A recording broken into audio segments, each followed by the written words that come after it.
What is up, veterans, military? Hey, y'all know who it is. Let's talk about VA disability claims for mental health conditions. How to do it the right way the first time, regardless if you're still active duty, military, or if you're a veteran for a year, couple years. Let's do it right the first time. Hey, let's get into it.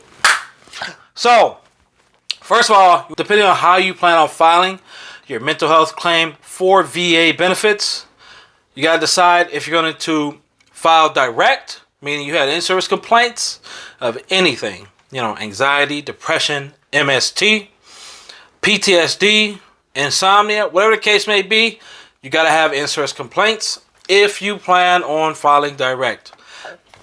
Pardon me. So if you're still active duty, I definitely recommend that you get into medical, get a diagnosis, get treatment, medication, start building that medical evidence now prior to getting out, because it will make your claim a whole lot easier to process once you submit it to the VA. And you're going through the process, you get your compensation and pension exam, and you're going to move on from there.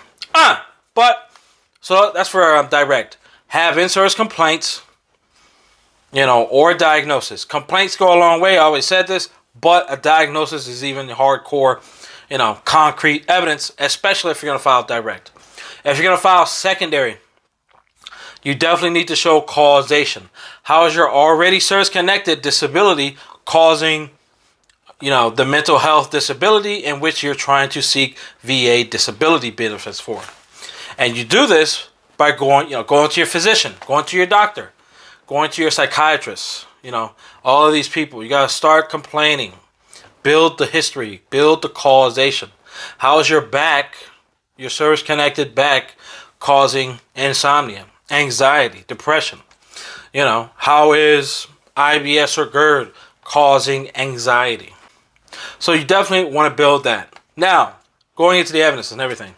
So the VA does duty to assist. So if you have symptoms, if you have significant history of mental health disability, the VA will work with you, supposedly. Hey, I don't know. It works for some vets, for some veterans, it doesn't.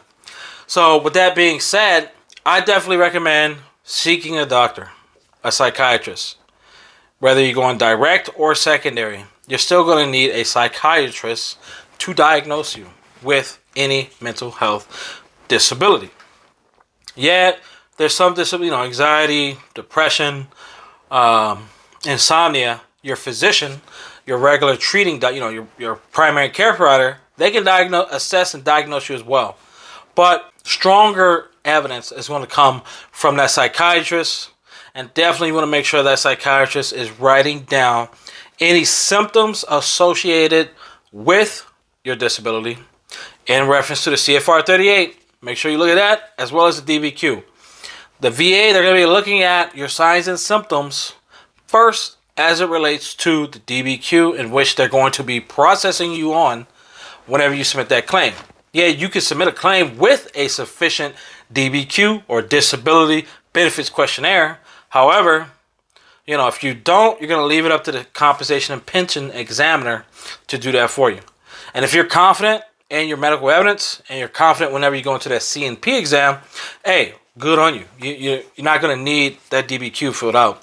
But, for some of those who are lacking on medical evidence, definitely I recommend going to your treating doctors and get a DBQ filled out, as well as possibly an IMO, independent medical opinion. And that's definitely going to boost your chances of getting service connection or an increase. Going from there. So we talked about diagnosis, treatment history.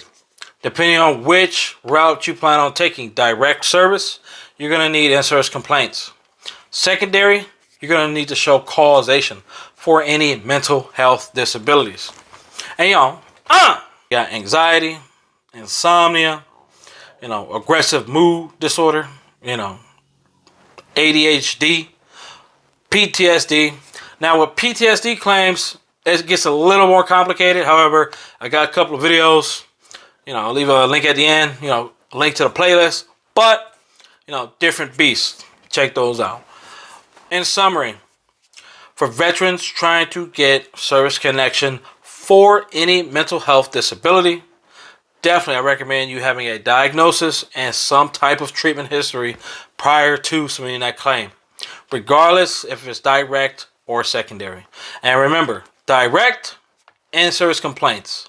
Secondary service connection, you're going to need to show causation.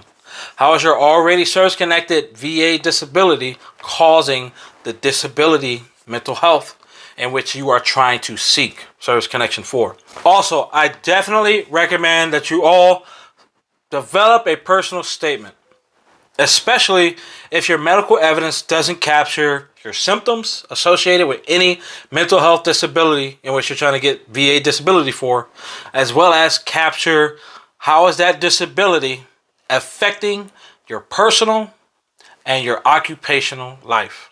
The VA needs to see this in order to tap into 30% or higher for any VA disability claim for mental health. You're trying to get a mental health rating.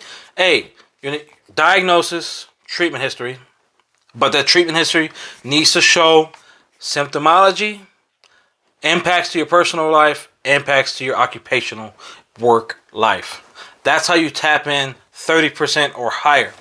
If your medical evidence with your primary care provider, as well as through your psychiatrist, if it has all that in there, you don't really need a personal statement, but it's good to have as a summary. Pretty much a refer to X document that you submit on your entire VA claim package. You know, refer to page 2, refer to page 5. You know, highlight it, circle with an X, dated this date. Whatever the hell. Y'all don't, come on, y'all don't talking about. Y'all know how to fuck. In order to help yourself increase your chances of service connection, you gotta be strategic with it.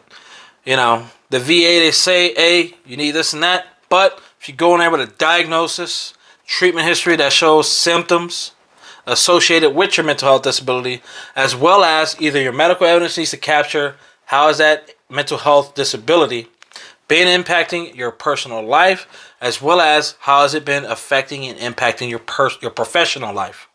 Yeah. Oh, boy. Motherfucking Deep out.